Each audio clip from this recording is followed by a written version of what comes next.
पदमपुर जाने बाटो यस्तो राम्रो बुद्धको मूर्ति रहेछ नि। अब यताबाट चाहिँ हामी पदमपुर यताबाट पदमपुर ल अब दिनेश र रमेश ब्रदरको घरमा पुग्ने भयो। यति सुन्दर चाहिँ नि चितवन पदमपुर जाने बाटोमा रहेछ धेरै राम्रो रहेछ। कृष्ण मन्दिर ब्युटिफुल कृष्ण मन्दिर। अब हामी यहाँबाट चाहिँ पदमपुर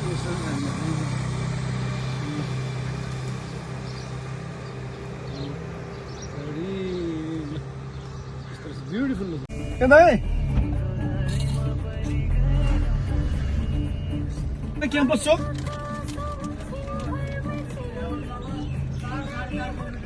ए हस् ल हस् धन्यवाद।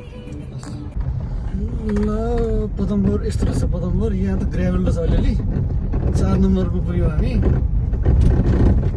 अनि 6 नम्बरमा पुग्नुपर्ने रहेछ हाम्रो बाबाको घर। कति नम्बर रहेछ? 4 नम्बर होइन यो 4 नम्बर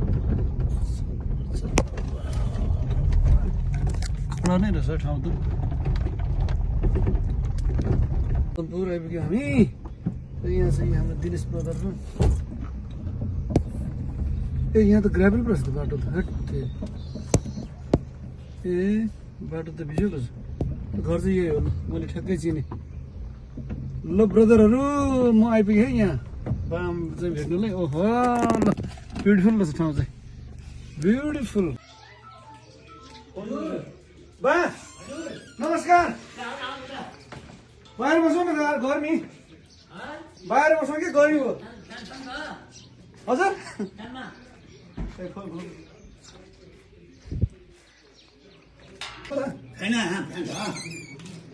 म आमा खोइ त आमा कहाँ छ आमा? खोइ आमा खोइ आमा खोइ किन यत्रो पास कसैले लानु पर्छ र? के छ गर्दा? ठिकै छ यी बौला जस्तो भयो बस्यो अब लट्ठिएको लट्टिनु पर्छ र? अनि खुट्टा काटेको कहाँ हेर्नु सक्छु त सक्दिनँ। त्यति गाह्रो छैन। गाह्रै छ छन् त अवश्य गरेको कलेज इन्डिया गरे हो अनि कति वर्ष भयो? 16 वर्ष भइसक्यो। ठिकै नै रहेछ। अब के हुन्छ राम्रै हुन्छ हुन्छ अब है। हिजो आएको हिजो राति आइपुग्यो हिजो चितवन।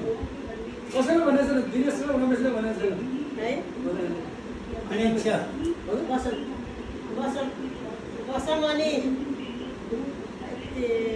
यस्तो बुझ्दैन आरक्षित च्याउ चाहिँ जेस राम्रो रहेछ आज। ए अर्ग्यानिक च्याउ रहेछ यो। अर्ग्यानिक चियाको यो यही पकाएको आज मैले। यो टेस्टी रहेछ। यस्तो त पाउँदैन। टेस्टी रहेछ एकदम।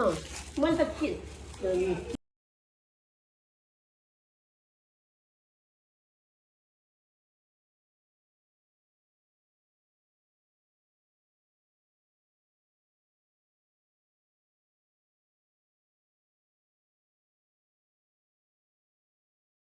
खत्तम 4 महिना भयो हामी आएर बसेको। होइन राम्रो भएछ घर त यस्तो राम्रो छ। इ दुबो यहाँनिर कम्पाउन्ड गेटहरू हाले झन् राम्रो देखिन्छ। ल यस्तो ल हस् आमा है ल बा बाई बाई बाई ल हस्। ठुलो छ घर चाहिँ। ओहो ल ब्रदरहरू ल